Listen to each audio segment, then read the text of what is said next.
साथियों जय भीम। मैं हूं इंजीनियर स्नेहा और आप देख रहे हैं द थिंक। इस वक्त हम हैं नागपुर रेलवे स्टेशन पर और ये वही रेलवे स्टेशन है जहां पर भारत के प्रधानमंत्री नरेंद्र मोदी कल की तारीख में जो है वंदे भारत एक्सप्रेस की उद्घाटन के मौके पर इस जगह पर आए थे और इस यही वो स्टेशन है जहां से उद्घाटन हुआ है। ट्रेन जो है नागपुर से लेकर बिलासपुर के लिए पहली बार छोड़ी गई, जिसका उद्घाटन नरेंद्र मोदी इनकी उपस्थिति में हुआ। इसके बाद नागपुर की राजनीति में एक बड़ी हलचल भी सामने आई है। बहुजन समाज पार्टी के जो जिलाध्यक्ष है संदीप मेश्राम और बहुजन समाज पार्टी नागपुर के जिला उपाध्यक्ष अमित सिंह, इनको डिटेन भी किया गया था, इन्हें नजर कैद किया गया था।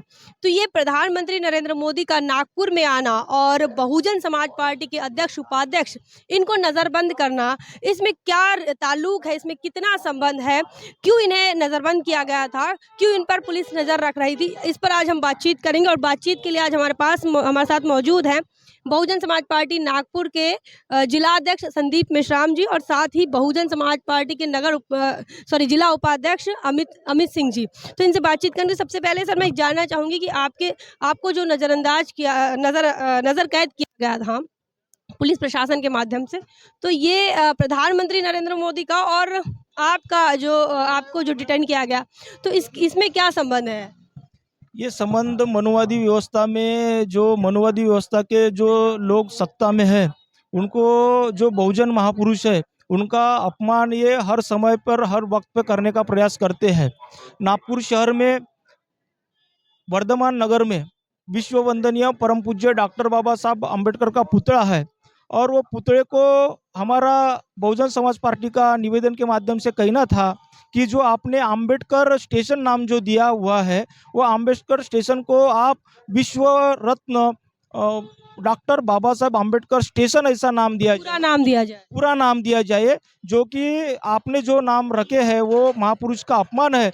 बाबा साहब दलित, पीड़ित, शोषित, वंचित समाज के, बहुजन समाज के बहुत बड़े नेता थे, जिन्होंने भारत का संविधान इस भारत को दिया है। ऐसे महान व्यक्ति थे और ऐसे महान व्यक्ति का नाम आप ऐसे उद्धाट तरीके से नहीं ले सकते। उस दिशा में हमने मेट्रो प्रशासन को बार बार निवेदन देने के बाद में भी उन्होंने कोई दखल न लेते हुए हम शाम के 5 बजे तक उनका इंतज़ार करते रहे। उनको हम कहते रहे कि आप लिखित रूप में हमें कुछ दीजिए। उन्होंने कोई भी ऐसा लिखित रूप तौर पे हमें नहीं दिया। उसके बाद में हमने पत्रकार परिषद लेके प्रधानमंत्री जो दूसरे टप्पे का उद्घाटन करने, लोकार्पण करने, पहले मेट्रो का लोकार्पण करने, यहाँ का उद्घाटन करने वो यहाँ आए थे।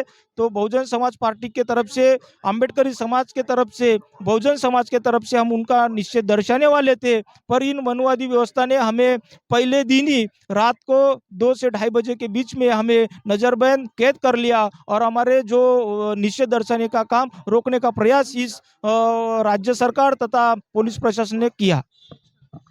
यही सवाल मैं जो है नागपुर के जिला उपाध्यक्ष इनसे भी पूछना चाहूँगी कि एक प्रधानमंत्री को सिर्फ जिला अध्यक्ष और जिला उपाध्यक्ष से दिक्कत हो रही है, क्या बताएंगे? इस मुद्दे पर मैं आपको ये इसकी पूरी एक डिटेल बताना चाहूँगा पहले कि नागपुर के अंदर जो महा मेट्रो बन रही है, तो इसमें पूरे नागपुर के अंदर जितने भी मेट्रो स्टेशन के जो नाम दिए जा रहे, उनके पीछे या तो वो कोई जो भी चौक है वो बहुत पुराना पहले से उसका नाम दिया गया होगा, उसको नाम दिया जा रहा है। दूसरा, कुछ जगह को उन्होंने चेंज किया, जो इनके सत्ता के अनुसार उनको जो लगता है उस जगह पे मेट्रो का नाम दिया गया है।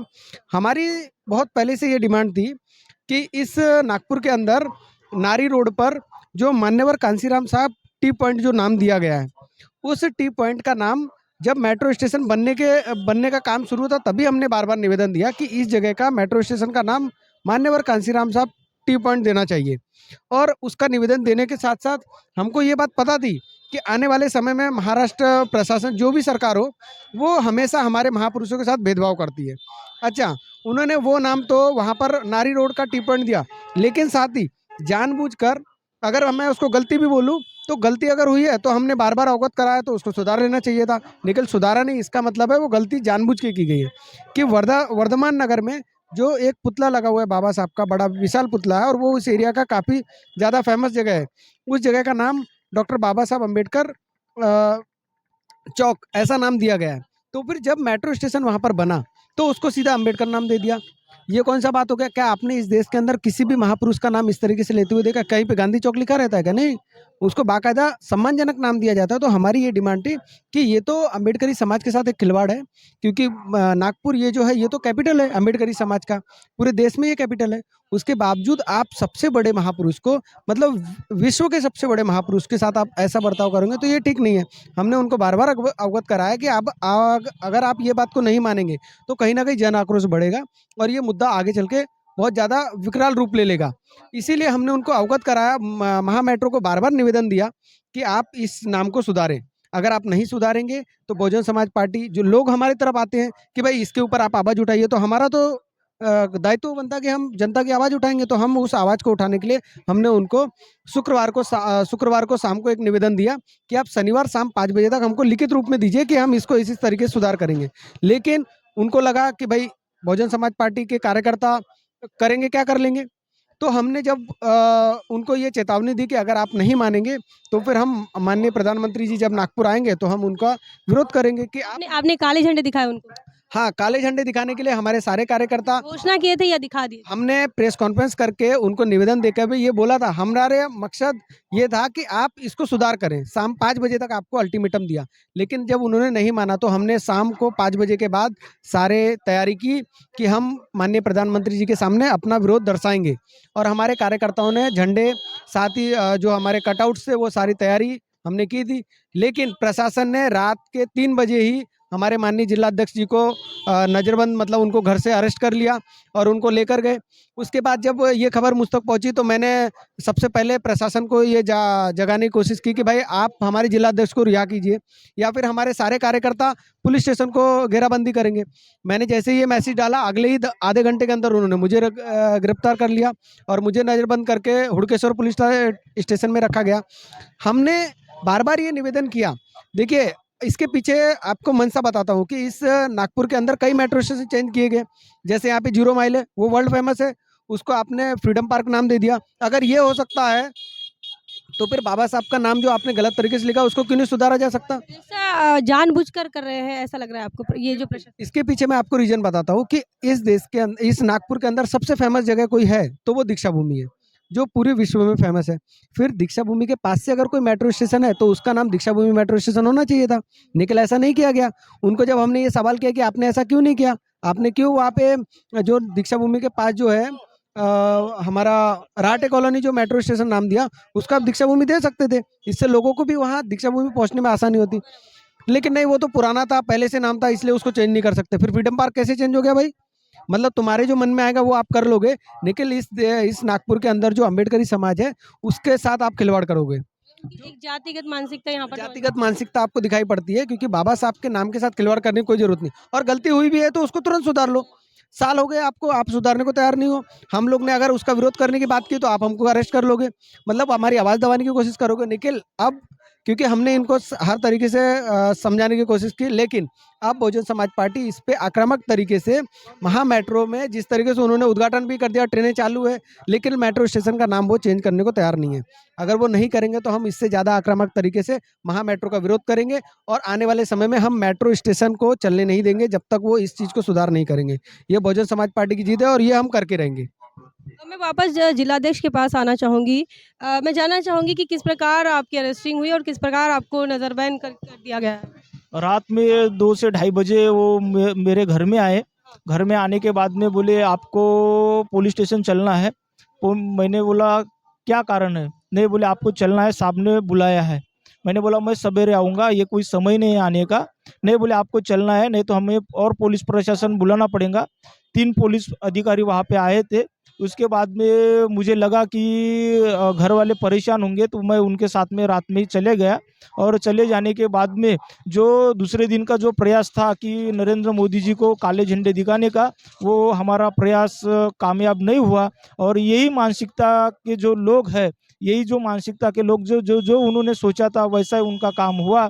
पर मैं नरेंद्र मोदी के साथ साथ में इस महाराष्ट्र राज्य की जो सरकार है और जो महा मेट्रो प्रशासन है, इसका आज भी हम निश्चित दर्शाते हैं। आने वाले दिनों में जो महाराष्ट्र प्रदेश के तरफ से 23 दिसंबर को इस विधानसभा पर महाराष्ट्र प्रदेश का मोर्चा है, जन आक्रोश मोर्चा है, और उस जन आक्रोश मोर्चा में हम बड़ी पैमाने पे बहुजन समाज की ताकत दिखा के उनको वो काम, हमारा जो बहुजन समाज पार्टी का कहना है उनको मान्य करना पड़ेगा और वो करेंगे। कितने मांगों को लेकर ये आक्रोश मोर्चा है? बहुजन समाज की अनगिनत समस्या है। आज तो पहली समस्या है बेरोजगारों की। नरेंद्र मोदी जी जब प्रधानमंत्री बनना था उनको, तो उन्होंने 10 करोड़ युवाओं को रोजगार देने की बात की थी। जब महानगर पालिका के अंदर कभी भी महानगर पालिका के चुनाव होते हैं, इनके खोखले वादे रहते हैं। ये बोलते हैं कि ये जो झोपड़पट्टियां नागपुर शहर के अंदर, इनको हम सरकारी पट्टे देंगे। हर कोई चुनाव होता है, सरकारी पट्टे देने का वादा करते हैं। आज तक के किसी भी सरकारी पट्टे मिले नहीं है। इनका जो प्रयास है, हर सरकार आवास योजना, आज अगर सरकारी आवास सही मायने में गरीब दबे कुचले लोगों को मिलती थी, तो आज झोपड़पट्टियाँ, आज फुटपाथ पे लोग नहीं मिलते थे, नहीं दिखते थे। पर इनके जितने भी वादे, ये खोखले वादे हैं, ये मीडिया के माध्यम से लोगों को गुमराह करते हैं और अपनी सरकार लाते हैं। ऐसे मनुवादी व्यवस्था वाली जो सरकार है, ये सरकार बदलना है और ये सरकार बदलने का प्रयास जनता के बीच में चल रहा है। जनता भी जागरूक हो गई है, पर जनता जागरूक हो गई है, पर इन्होंने जो है बैलेट के जगह बटन का इस्तेमाल करके ये सत्ता में आते हैं और अपनी हुकुमशाही फैलाने का काम ये करते हैं। तो बता दें कि बहुजन समाज पार्टी ने एक प्राइवेट बिल लाया है, जो बहुजन समाज पार्टी के सांसद है दानिश अली, इन्होंने ईवीएम को रद्द करने का या ईवीएम को बंद करवाने की बड़ी मांग की है। उन्होंने कहा कि बैलेट से चुनाव होना चाहिए। मैं जानना चाहूँगी अमित कि जिस प्रकार अभी आपका 23 तारीख को जो है विधान भवन पर आपका मोर्चा है, क्या बताएंगे युवाओं को कि वो लोग आपके साथ शामिल हो सके इस मोर्चे में? देखिए, सबसे पहली बात यह है कि भारतीय जनता पार्टी की सरकार आने के बाद लगातार उनके विकास के जो वादे हैं वो करते रहते हैं, विकास के ऊपर बात करते रहते हैं। लेकिन अगर उनसे आंकड़ों की बात करें तो इसके ऊपर वो कोई बात नहीं करते। आप बताइए, जब आप सरकारी संस्थान ही नहीं रखेंगे तो रोजगार कहाँ से मिलेगा? आप प्राइवेट जो है, अगर उसमें इस तरीके का भेदभाव करेंगे कि जो छोटे कुटीर उद्योग वाले लोग हैं, आज वो कोरोना के कारण निस्तनाबूद हो गए, बर्बाद हो गए। आप उनका लोन नहीं 10 लाख का माफ़ कर सकते, लेकिन हज़ारों करोड़ रुपए लोन माफ़ कर देते। इसका मतलब है कि आपकी मानसिकता ये है कि अडानी और अंबानी इस देश को दुकान बनाएं और इस देश के सारे युवा 10 और 5 हज़ार में काम करें, वो उनके पास गुलाम बन के रहें। ये उनकी मानसिकता है। क्योंकि इसके पहले आपने देखा अडानी अंबानी की जिनकी सरकारें हैं, उन लोगों ने ऐसा करके दिखाया है। अंबानी की लड़की की शादी में सारे फिल्म स्टार खाना बांटने गए थे। आने वाले समय में पॉलिटिशियन जाएंगे उनके घर में, क्योंकि वो इस देश को अपनी दुकान बना लेंगे और इस देश में जैसा चाहेंगे वैसा काम करेंगे। हमारा कहना है कि जो हमारे संविधान की जो मंशा है, जो हमारा विश्व का सबसे अच्छा जो संविधान है, उसको जैसा का वैसा आप लागू कर दो, ऑटोमेटिक सारी समस्या दूर हो जाएंगी। लेकिन आप संविधान को जैसा का वैसा लागू नहीं करना चाहते, क्योंकि उससे जातिवादी आपकी मानसिकता पूरी तरीके से नेस्तनाबूद हो जाती है। आपकी जाति और वर्ण व्यवस्था की जो इस देश में जो जिसके कारण छुआछूत है, लोगों को रोजगार नहीं मिल रहा, उसका कारण भी वही है। आप जब तक देखिए, अमेरिका जैसे देश ने अगर आरक्षण लागू कर 30 साल में खुद को सुपर पावर बनाया, आज हम 40-50 साल होने के बाद, 50 साल होने के बाद भी हम लोग 70 साल 75 साल के आसपास पहुंच गए, लेकिन हम लोग अभी तक उस लेवल पे नहीं पहुंचे। क्यों? आप मानते हैं कि बीजेपी जो है जातिवादी और सांप्रदायिक है? बिल्कुल, बिल्कुल। क्योंकि किसी भी समाज को आप बहुत ज़्यादा देर तक बेवकूफ़ नहीं बना सकते, लेकिन धर्म के आधार पे हज़ारों साल तक बना सकते हैं। ऐसा एक साइंटिस्ट ने भी बोला है। तो ये बात उनको समझ गई है कि धर्म के आधार पे आप लोगों को बेवकूफ़ बनाते रहो और जो युवा है उसको रोज़गार से भटकाते रहो। आज अगर युवा को रोज़गार नहीं मिलेगा, तो कहीं न कहीं वो गलत रास्ते पे जाएगा। फिर आप उसको क्या नाम दोगे? उसको किसी न किसी अलग नाम से पहचान दोगे, तो कहीं न कहीं ये देश को पीछे ले जाने की बात है। अगर आपको देश को आगे लेके जाना है, जो आप बात करते हो सबका साथ सबका विकास, तो सबका विकास तो नहीं, सबका सत्यानाश हो जाता है, तुम्हारा ही विकास होता है। ऐसा कैसे होता है? क्यों अडानी अंबानी का क्यों नहीं पीछे गए? अडानी जो इंसान 2 साल पहले कहाँ था, आज कहाँ पहुँच गया? विश्व के पहले नंबर पे पहुँच गया। तो कोरोना में उसके वो बढ़ते चले जाता, हम घटते चले जाते, ये कौन सी परंपरा है? इसका मतलब ये सारी प्लानिंग के साथ काम किया जाता है। तो बहुजन समाज के युवाओं ने आपके साथ जुड़ना चाहिए इस मिशन मूवमेंट में, ऐसा लगता है आपको? बिल्कुल जुड़ना चाहिए, क्योंकि देखिए हमारा जो मिशन है वो सामाजिक परिवर्तन का मिशन है, और सामाजिक परिवर्तन के लिए हर समाज के लोगों को हमारे साथ आना पड़ेगा। क्योंकि आप देखिए कि जब तक समाज के लोग, समाज के युवा, बाबा साहब ने बोला था कि अगर इस देश को आगे बढ़ाना है तो समाज के युवाओं ने इस देश का नेतृत्व करना चाहिए। तो युवा जब तक सामने नहीं आएगा, जब तक अपनी मांग के ऊपर बात नहीं करेगा, तब तक इस देश में परिवर्तन नहीं आ पाएगा। अगर इस देश में जो सरकारें हैं उनको जगाने के लिए युवाओं को आगे आना ही पड़ेगा। आप आगे नहीं आओगे, आप सोचोगे मैं पीछे रहूँ, तो अडानी और अंबानी के आपको गुलाम बनना पड़ेगा। तो ये युवाओं को डिसाइड करना चाहिए कि मुझे आगे आना है या नहीं आना है। बहुजन समाज पार्टी हर युवा के साथ पूरी ताकत के साथ खड़ी है। और आप देख रहे हो कि बहन जी ने माननीय आकाश आनंद जी को आगे लाया, इसीलिए लाया क्योंकि हमारे देश में सबसे ज़्यादा युवा परेशान है, और आकाश आनंद जी लगातार इस बात पे बात करते हैं। मैंने भी मतलब उनके जितनी भी बार मेरे डायरेक्ट बात नहीं हुई, पर इनडायरेक्टली उनकी जितनी भी बात समझा, उनका यही कहना है कि युवा को आगे आना चाहिए। युवा आगे आएंगे तभी जाके इस देश का भला होगा।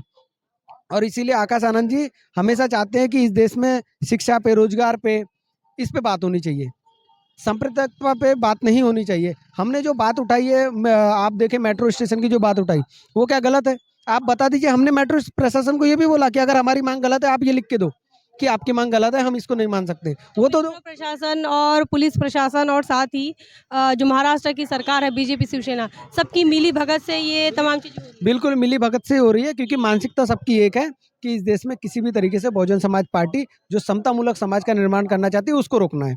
उसको उसको जिस तरीके से उसको रोकना है, दबाना है, और ये साबित कराना है कि नहीं नहीं ये कुछ नहीं कर सकते। जबकि ये बात सच्चाई है कि आज अगर बहुजन समाज पार्टी अगर काम नहीं कर रही होती तो इन लोगों ने कभी भी हमारे महापुरुषों को, इस देश में विश्व के महापुरुषों को कभी भी सम्मान नहीं मिला होता। बीजेपी के अभी एक नेता ने महापुरुषों का अपमान किया, तो ये इनकी मानसिकता है। ये दर्शाता है कि इनका कैडर ही इस बेस पे चलता है कि हमको किस तरीके से आके महापुरुषों का अपमान करना है।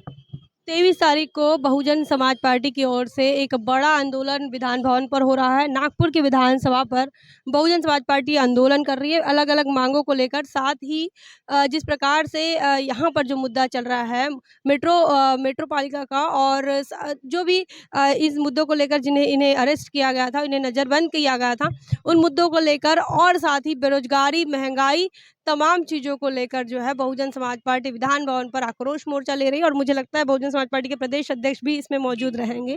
तो प्रदेश अध्यक्ष के नेतृत्व में जो है ये बड़ा आंदोलन हो रहा है, और बहुजन समाज के जो लोग हैं वो बड़ी तादाद में आने वाले हैं। और आपको वो 23 तारीख की जो भी रिपोर्टिंग है वो भी हम आपको द थिंग पर जरूर दिखाएंगे। फिलहाल जिस प्रकार से नरेंद्र मोदी प्रदेश के प्रधानमंत्री है, लेकिन एक जिलाध्यक्ष और उपाध्यक्ष से डर जाते हैं, इसको लेकर आपका क्या ख्याल है, आप क्या सोचते हैं, कमेंट सेक्शन में जरूर बताएं। बने रहे द थिंग पर। जय भीम, जय भारत। बहुजन विचारधारा को घर घर तक पहुंचाने के लिए हमारे YouTube चैनल को सब्सक्राइब करें, लाइक करें, कमेंट करें, शेयर करें और बेल आइकन की घंटी दबाना ना भूलें।